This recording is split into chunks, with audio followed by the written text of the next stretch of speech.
يا أيها الذين آمنوا اتقوا الله حق تقاته ولا تموتن إلا وأنتم مسلمون. يا أيها الناس اتقوا ربكم الذي خلقكم من نفس واحدة وخلق منها زوجها وبث منهما رجالا كثيرا ونساء واتقوا الله الذي تساءلون به والأرحام إن الله كان عليكم رقيبا. يا أيها الذين آمنوا اتقوا الله وقولوا قولا سديدا يصلح لكم أعمالكم ويغفر لكم ذنوبكم ومن يطع الله ورسوله فقد فاز فوزا عظيما. أما بعد فأعوذ بالله السميع العليم من الشيطان الرجيم. وأقم الصلاة طرفي النهار وزلفا من الليل إن الحسنات يذهبن السيئات ذلك ذكرى للذاكرين. زما د اسلام قدر منورنو د مخی خطباتنا دا موضوع شروع چه د ځوانانو دریم ذمہواری هغه د الله عبادت او بندگی ده. پکار دا ده چې هر یو عبادت او بندگی د الله په ځوانۍ کې سړی وکړي تر څو مخې ته ټوله زندگی روښانه شي. الله یې ژوند رحمتونو برکتونو نه ډک کړي او د آفتونو مصیبتونو نه محفوظ شي. لیکن بعض عبادتونه دي چې قرآن او سنت کې د هغې ډېر ترغیب بیان کړی شوی،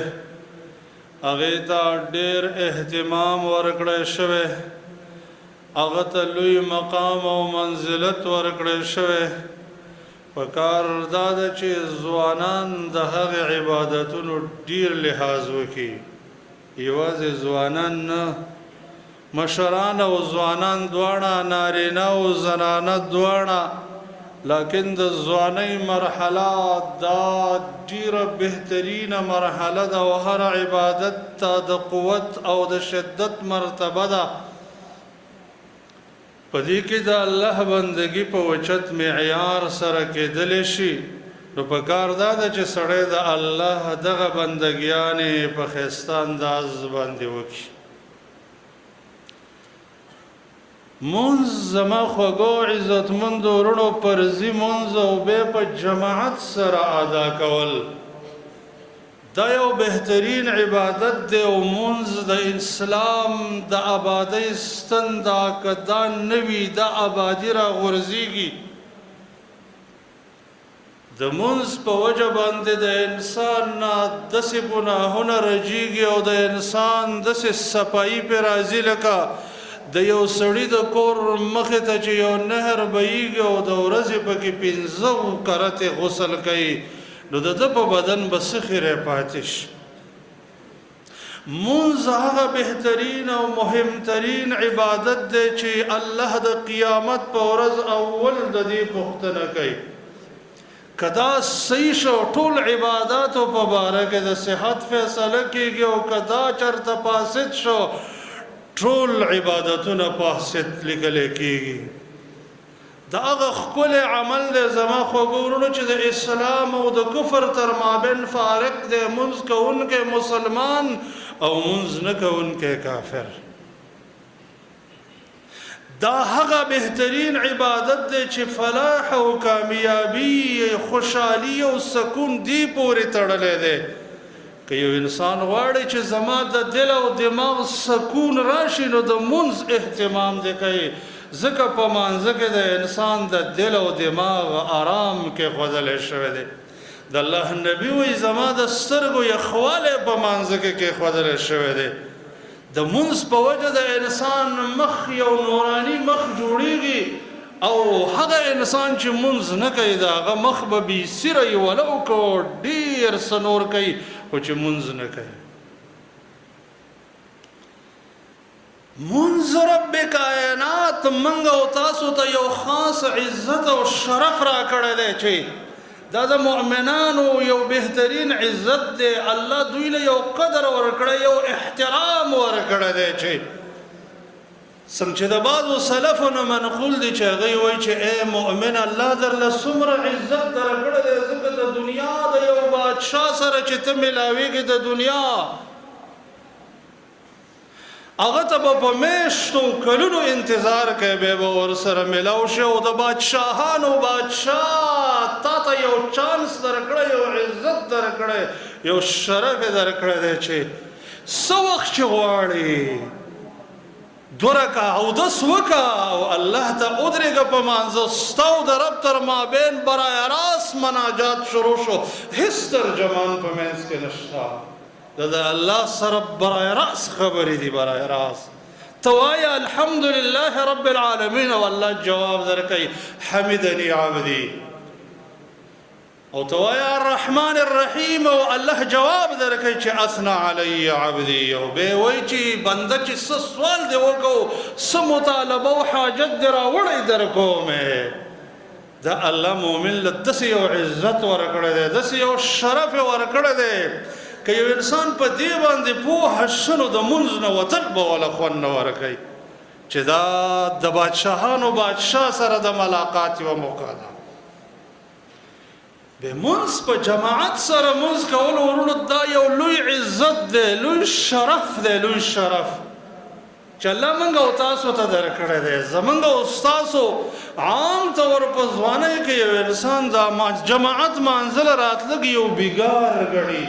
خو که د دې په اصل حقیقت او ماهیت باندې پوهه شوي بیا به ګنټې ته ګوري او د جمع انتظار به کوي چې کله به زه اذان کېږي چې زه مانځه ته ځمه. که د جماعت د مونځ په اصل ماهیت باندې پوه شوي اصل حقیقت باندې پوه شوي او بیا دا خبره زړه ته ښکته شوه په رب کائنات قسم چې ژوند به خوند نه درکوي تر څو چې د مانځه وخت راغلی نه یو مونځ دې کړی نه وجه دا ده چې مونځ ته راتګ په حقیقت کې یو مسجد ته راتګ نه دی بلکې دا رب کائنات دنیا ته د جنت میلمستیا رالیږلې ده او د دې معزن په خوله تا ته آواز کوي چې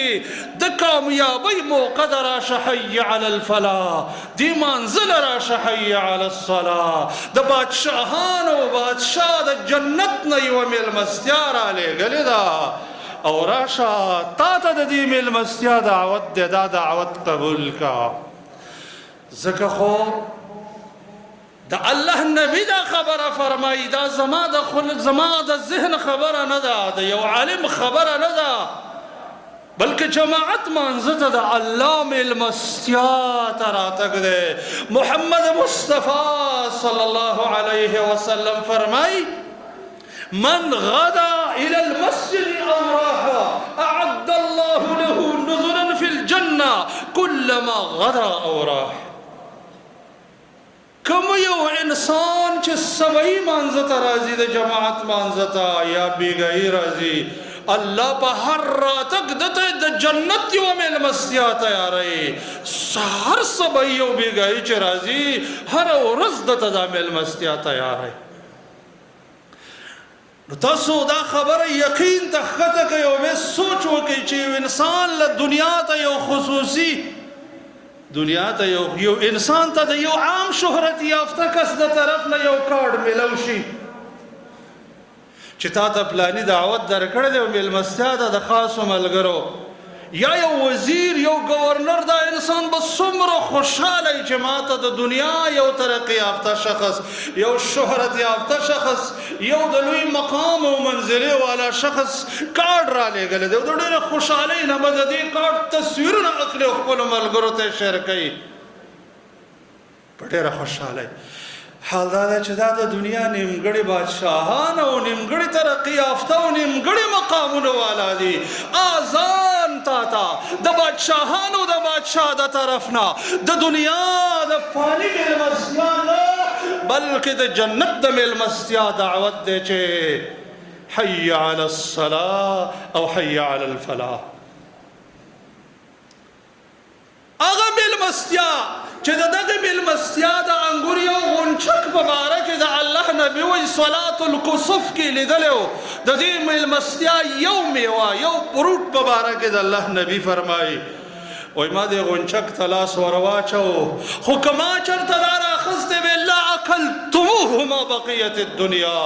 تر څو چې دنیا موجوده وی دا خوراک به ختم شوی نه دی. اکلها دائم وظلها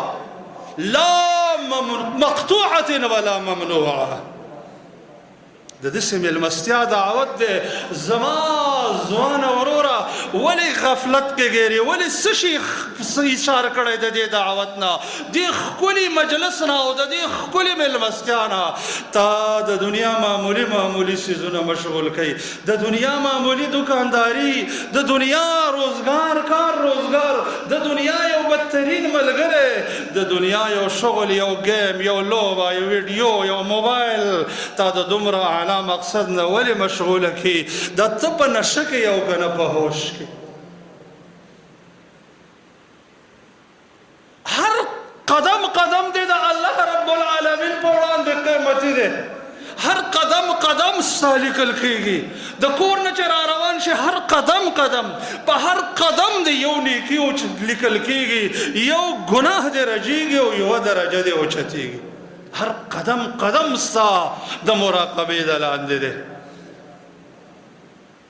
دغه وجه دا خبره زمون د اسلامي شریعت نوجوانانو زړه ته ښکته شوې وه چرې هغوی به د جماعت مونځ د پرېښودلو جواز دې زړه نه ورکوه. دې زړه چې دا څنګه پرېږدم، دومره قیمتي خزانه زما نه څنګه پاتې شي. ابی ابن کعب رضی الله عنه فرمائی د انصارو یو صحابي و چې د هغه کور د مسجد نبوي نه ډیر لري، هغه به هر د جماعت مانځه ته راته، هغه ته ویلی شو چې یو خر دې اخیستی وی په دې خره باندې به د کور نه تلې او راتلې مانځه ته، ځکه ستا دا کور ډېر لرې دی. هغه وفرمایل چې تاسو خو وایئ چې کور دې لرې دی، والله که زما دا امینئ چې زما کور د محمد رسول الله صلی الله علیه وسلم د کور په څنګ کې وی دا زه نه خوښوم. د دې خبرې اصل مقصد ته ملګري متوجه نه شو، دا خبره پې بده لګېدله چې د محمد رسول الله صلی الله علیه وسلم ګاونډتوب خو موږ په سر او مال قبلو، دا څنګه وایي چې زما خوښه نه ده؟ دا خبره د الله نبي ته ورسوله، د الله نبي په وړاندې باندې دا حاضر کړی شوی، ته ولې داسې وې؟ هغه وفرمایل یا رسول الله ځکه داسې ویم چې زه هر امید لرم چې هر قدم قدم باندې به ماته نیکي میلاویږي او په هر قدم قدم باندې به زما ګناه رجېږي، په هر قدم قدم به زما درجه اوچتېږي. صحابه کرام چې د دینی جذبې ته متوجه شو د خبر ډیره ناشنا وګڼله او محمد رسول الله صلی الله علیه وسلم ورته ترغیب ورکو او خوشخبری ورکړه چې لکه محتسبت د څه شي ثواب د کم نیت چې ستا کړی دی هغه درته تا ته پوره در رسیږي. تاسو یقین سره خبره وکړئ زما خوږو وروڼو که د دې مسجد په دې څنګ کې هم یو سړی دیری او دې مسجد ته راځي نو د دې مسجد دا یو دیوال 100 قدمه دی او 100 قدمه بیرته واپسۍ کې 1000 قدمه د دې په یو منځ لیکل کېږي چې دا انسان 15 وخته مانځه ته حاضري ورکوي 15000 قدمونه د دې 15000 قدمونه او چې دی یو 10 ورځې حاضري ورکړي نو د دې 50000 قدمونه په 10 ورځو کې 50000 نیکیانې وګټلې او 50000 ګناهونه یې ورجېدل 50000 درجات وچت شو. دا د ژبې په سر خبرې دي که دا د زړه ته ښکته شو والله بدن به زخمي او د جماعت منځ به زموږ نه پاتې نشي. لکه دا خبره د صحابه کرامو زړه ته ښکته شوې وه او بیا یې عمل کې راوستې وه. عبدالله بن مسعود رضی الله تعالی عنه فرمایي ولقد رأیتنا وما يتخلف عنها الا منافق معلوم النفاق. والله چې د محمد رسول الله صلی الله علیه وسلم په دور کې صحابه کرام هغه ښکلي او بهترین ځوانان به چرې د مانځه نه پاتې کېدل مونځ نه به هغه څوک پاتې کېده چې هغه به منافق و داسې پټ منافق به هم نه و ډاکي منافق به ونه مانځه نه به نه راته. نن هغه خلک چې په زړه کې دا عقیده لري چې جنت زما دی او زه د جنت ټیکهدار یم په مانځه کې نه معلومیږي. دا څومره د نقصان خبره ده. صحابه کرامو چې دا خبره زړه ته ښکته شوې وه نو ذرې بدن به و خو مانځه ته به یې حاضري ورکوله. زموږ داسې ځوانان مخکې تیر شوي دي او داسې ځوانانو پسې موږ ته د اقتدا حکم دی والذین اتبعوهم باحسان. عبدالله ابن مسعود رضی اللہ عنہ فرمائی وَلَقَدْ كَانَ الرَّجُلُ يُؤْتَى بِهِ يُهَادَى بَيْنَ الرَّجُلَيْنِ حَتَّى يُقَامَ فِي الصَّفِ. صحابه کرامو په دور کې با یو انسان بدن په غذا کې زخمی شوی بیمار و ډیر تکلیف و بیا به هم کور کې مونځ کول ورله خوند نه ورکو په 2 کسانو باندې به لاسونه اړولې و لاسونه او دی به د جماعت مانځه ته حاضري ورکوله. دومره سخترین حالت کې چې قدم به په ځمکه نشي لګولی خو بیا به هم د جماعت منځ ته پاتې کېده نه حاضري به یې ورکوله. زما خوږه وروره لږ ځان سره سوچ او فکر وکړه چې تا نه د جماعت منځ په څه پاتې کېږي. نن ګرمي ده د جماعت منځ پاتې دی نن یخني ده پاتې دی نن خوشحالي ده پاتې دی نن خفګان دی پاتې دی نن میلمه راغلی دی نن مې په سر درد نن میں بدن ستړی دی. نو داسې زندگی پتا په دنیا کې نه راځي چې دا ټول مشکلات نه دا جیل دی جیل کې داسې ورځ نه راځي چې نه د ګرمي یو نه د یخني یو نه د خوشحالي یو نه د خفګان یو نه د ستړیا یو نه د بیماري. د داسې زندگی انتظار جنت کې کوو نو ته به جنت کې به منځونه کې. یوازې صحابه کرام نه بلکہ هغه عظیم شخصیت چې د ټولو انبیاء سردار دی د ټولو ګناهګارانو شفاعت کوونکی دی. دېرش کرتې موږ ته الله رب العالمین د ده د اطاعت حکم کړی دی. قرآن کې 13 کرتې الله موږ ته وایي د دې په نقش قدم پسې لاړ شئ دې پسې روان شئ. آغا خلق ډیر بدترین خلق دي چې هغه وایي چې قرآن کریم موږ منو او احادیث نه منو قرآن مقدس دی. دې سره چې کوم حدیث ټکراو رالی موږ څنګه نه منو یقیني هر منکر حدیث منکر د قرآن نه وجه دا ده چې قرآن کې الله 10 کرتې موږ ته ویلي دي چې د دې نبي تابعداري وکړئ د دې د تابعدارۍ څه مطلب دی نور هغه خو د دنیا نه رحلت کړی دی دنیا کې صرف د هغه احادیث پاتې دي د احادیث رد کول د الله 10 حکمونه رد کول د قرآن مقدس 10 حکمونه رد کول دي دا به څنګه ووایي چې زه په قرآن ایمان لرم څنګه به ووایي چې قرآن مقدس دی چې د الله 10 حکمونه یې د خپو لاندې کړي محمد مصطفی صلی الله علیه وسلم په مرض موت باندې بیمار دی لږ ونته کې په هوش کې چې رالی د بیمارۍ نه پوښتنه وکړه هل صلی الناس د خلکو منځ کړی دی ورته وویل شو چې لا یا رسول الله هم ینتظرونک نه دی کړی ستا انتظار کې دي ویل ماله لږې اوبه تیارې کړئ چې زه غسل وکړم د الله نبي صلی الله علیه وسلم غسل وکړل دومره سخته بیماري چې انسان باندې تېره شي او بیا راپاڅېږي راپاڅېدی نه شي د الله نبي چې د غسلو نه راپاڅېده هغه باندې د بیمارۍ یو چپه راله او بېهوشه پرېوته چې د بېهوشه پروتو بیا یې ویل هل صلی الناس لږ هوش کې چې رالی ویل خلکو مونځ کړی دی بیا ورته صحابه کرام وویل چې بیبیانو ورته ویل نه دی کړی د الله رسول ستا انتظار کې دي دویم کرت یې بیا ویل ماله لږې اوبه تیارې کړئ غسل کوم چې غسل یې وکړ او راپاڅېده بدن کې دم نه و بېهوشه راپرېوت او دریم کرت یې بیا داسې وکړو خو بیا هم د جماعت اهتمام کوي او یې فرمایل مروا ابا بکر فلیصلي بالناس ابو بکر ته حکم وکړه چې مونځ وکړي خلکو ته د جماعت مونځ په مرض موت کې چې راپاڅېدو څه بېهوشه کېږي او د مونځ اهتمام ورسره دی صحیح البخاري روایت دی عائشة صدیقه رضی الله عنها فرمایي چې یو ځل نبی کریم صلی الله علیه وسلم په دې بیمارۍ کې دا بدن لږ سپک شو وی فرمایل چې ملګري راولئ چې ما مانځه ته وباسي یو لاس په عباس رضی الله عنه اړولی بل لاس په علي ابن ابي طالب قدم په ځمکه کې ښودی نه شي او مانځه ته خپې کشکۍ او مانځه ته روان دی من خو د دغې رسول د تابعدارۍ دعوه کوو او زمونږ عمل د دې نه بلکل خلاف دی ګوره د جماعت د مانځه سره زمونږ تعلق ډېر کم دی او د چا چې دیم په ډېر معمولي خبره یې قضا کوي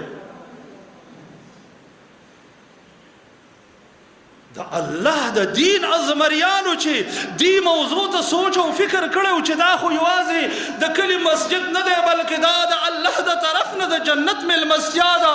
ژوند کې د هغوی نه د جماعت منځ قضا شوی نه دی نه ګورئ تاسو سعید ابن المسیب رحمه الله سلویخ کاله د هغه نه تکبیر تحریمه فوت شوی نه دی سلویخ کاله کې گرمی راځي یخنی راځي باران راځي باد راځي بیماری راځي خفګان راځي خوشحالي راځي د وقعت الحر غونته کې هیبتناکه حادثه راځي چې په سونو مسلمانانو قتل عام کېږي او د ده نه د تکبیر تحریمه نه فوت کېږي لا تقعدن لذكرنا في ذكرهم ليس الصحيح اذا مشاك المقعد من شرطاو د دې صحابه کرامو د الله د نبی اتباع چرتا دی لاره باندې تک خو ډېر ګران دی لا تقعدن لذكرنا في ذكرهم ليس الصحيح اذا مشاك المقعد د صحابه کرامو خو داسې رفتار لکه سالم انسان په روغو خپو چې روان دي او زمونږ د ګوډیانو شلیانو مزلونه دي ګډ کېږو لکه دنیا چې ټوله موږ په اوږو باندې راخستې وي ابو الدرداء رضی الله تعالی عنه په مرض موت باندې بیمار دی بچیانو ته وایي چې بچیانو د مانځه وخت دی ما مانځه ته د جماعت مانځه ته وباسئ بچیان یې ورته وایي چې پلاره ته لږ ځان باندې پوهېږې دا ته په کوم حال کې چې تا موږ د جماعت مانځه ته وباسو هغه ورته وایي بچیانو زموږ د پلار حکم مو ومنئ د پلار ازاري بچیان مه جوړېږئ مانځه ته وباسئ بچیانو یې د پلار کټ په اوږو باندې کېښوده او د جماعت مانځه ته راووتو ابو الدرداء رضی الله عنه یوازې خپله مونځ نه کوي بلکې دې ملګرو ته وایي چې یا ایها الناس علیکم بهذه الصلاة د ماسختن مونځ دی خلکو دا مونځ د نه پوت نشي ګوره ما دا الله د رسول صلی الله علیه وسلم نه اورېدلي دي چې لو یعلمون ما فی العتمة والصبح لاتوهما ولو حبوا که دا خلک پوهېدلی چې د ماسختن مونځ څومره قیمتي مونځ دی څومره مقام او منزلت دی او بیا په خپو نشوی راتللی د ماشومانو په شانه به په ځنګلونو راښویېدلی وی او دا مونځ به ترې قضا شوی نه دی که د دوی ته مقام معلوم وي ځکه د مقام د بل حدیث کې ذکر دی نبی کریم صلی الله علیه وسلم فرمایي من صلى العشاء في جماعة فكأنما قام نصف الليل ومن صلى الصبح في جماعة فكأنما قام الليل كله کوم انسان چې د ماسختن مونځ په جماعت سره ادا کړي د ده دومره ثواب وشو لکه دی چې نیمه شپه تهجد کړی او چې کوم یو انسان د سهار مونځ هم جماعت سره وکړي د دې دومره ثواب کېږي لکه ټوله شپه چې تهجد کړي نن سبا 14 ګنټې شپه ده 14 ګنټې دې دواړو مونځونو باندې یوه ګنټه نه لګېږي یو ګنټه دا یو ګنټه لږ ځان وځوروه 15 ګنټې تهجد ستا په عملنامه کې د الله د طرف نه د الله د کرم او د رحم په نتیجه کې ولیکلی شي څوک شته دی چې د الله د نبي دا خواږه نصیحتونه دا قیمتي نصیحتونه چې موږ ته ډېرې عظیمې خزانې په اسانه طریقه باندې د حاصلولو طریقه ښودلې ده څوک شته نشته دی جواب ته لبیک ویونکي خلک ډېر کم دي ډېر کم بلکې د دین علاوه هغه کله چې د مؤذن اذان وشي د رب کائنات ملائکې د کلي علاقې په کوڅو کې ګرځي او اعلان کوي یا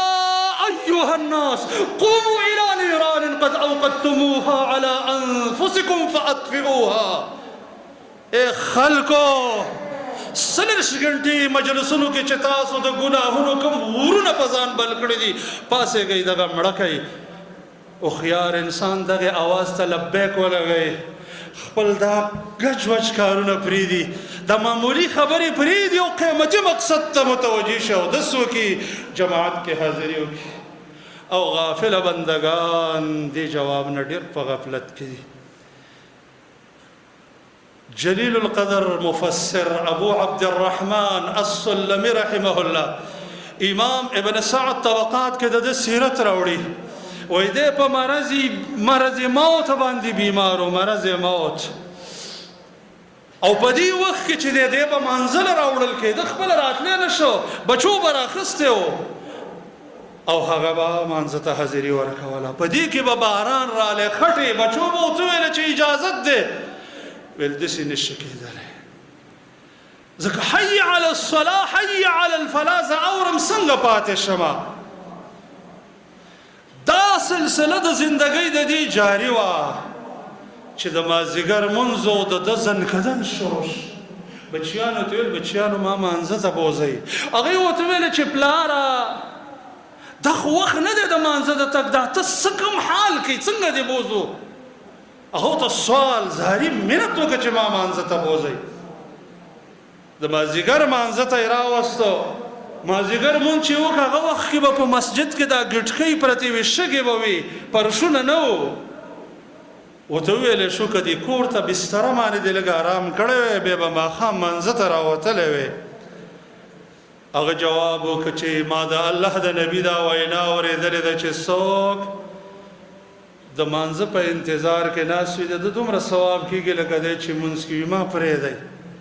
د ماښام اذان وقت چې کېدو د ده روح د ده د بدن نه وتلی څه خیال دی چې هغې کریم رحیم رب سره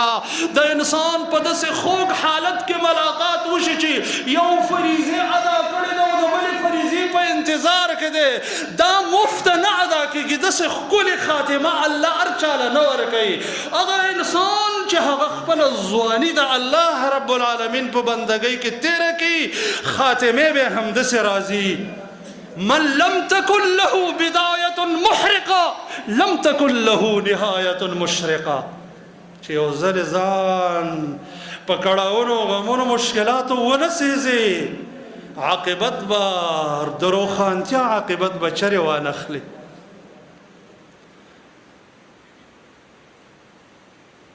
جلیل القدر صحابي حارث بن حسان رضی الله تعالی عنه واده کړی دی د واده شپه چې تېره شوه سحر په اول صف کې حاضر دی چا د دې د کردار نه پوښتنه وکړه ویله لکه بېګا ستا واده نه و ویل ولې نه ویل د واده شپه ده او ته اول صف کې حاضر یې هغه جواب ورکوي وایي ان امرأة تمنعني عن الصلاة في الجماعة لامرأة سوءة هغه بیبي چې ما د سحر مانځه نه د سحر جمع نه منع کړي د به ډېره بدترینه بیبي دې باندې به زه څه کوم بنیادي وجه دا وه زما خوږو وروڼو چې د دی د الله د نبي خبرې او د الله خبرې زړه ته ښکته شوي چې زړه ته کله خبره ښکته شي او زړه په هغې مطمئن شي بې اعمال او د اعمالو کردار به ډېر آسان دی د هغې صحابه کرامو د دین د مشرانو د ځوانۍ د دور نصیحتونه دا دي یو بل ته نصیحت کوي وایي چې کله ستا ملګري د تکبیر تحریمه اهتمام نه کوو تکبیر تحریمه چې فوت کېده د هغه د ملګرتوب له لاسونه وینځه ګوره دا ډېر خطرناک ملګری دی کمې کندې ته دې ګزاروي سبحان الله تکبیر تحریمه زمون خو د داسې ملګرو سره ملګرتوب دی چې صلات الجماعت نه پېژني داسې ملګرو سره ملګرتوب دی چې هغه مونځ نه پېژني داسې ملګرو سره ملګرتوب دی چې هغه حرام کوي سود کوي قسم قسم فسق و فجور کوي یو ګناه کوي او د بلې تصور کوي د دې په ملګرتوب به بیا د قیامت په ورځ سړی سخته پریشاني کوي خو هلته پریشاني پیدا نه رسوي الله وایي ویوم یعض الظالم علی یدیه یقول یا لیتنی اتخذت مع الرسول سبیلا یا ویلتا لیتنی لم اتخذ فلانا خلیلا لقد اضلنی عن الذکر کاش که افسوس دی ورمان دی چې د پلاني سره مې دوستي نه وی ځکه دې زه د الله د بندګۍ نه غافل کړی یم زما خوږو وروڼو دا د سلفو علماو د ځوانۍ د دور یو څو نمونې وې چې هغوی ژوند ځواني د الله بندګۍ ته ورکړې وه مسجد یې پېژندلی او مسجد سره تعلق و دا خو د دوی د دنیا اعزاز و د آخرت یو ناشنا اعزاز دی چې دنیا هغې ته پسخېږي چې د قیامت ورځ شي لمر یو میل رانږدې شي مخ د ځمکه سم د اور لمبه شي دې وخت کې به څه خرمانې چې چېرته یخ ځای پیدا کړم زه پکې ودرېږم په دې وخت کې به الله اعلان وکړي چې یو ډله دی زما د سوري د لاندې داخل شي اووه قسمه خلک دی یو په هغې کې ورجل قلبه معلق بالمساجد هغه انسان چې د هغه زړه مسجد سره لګېدلی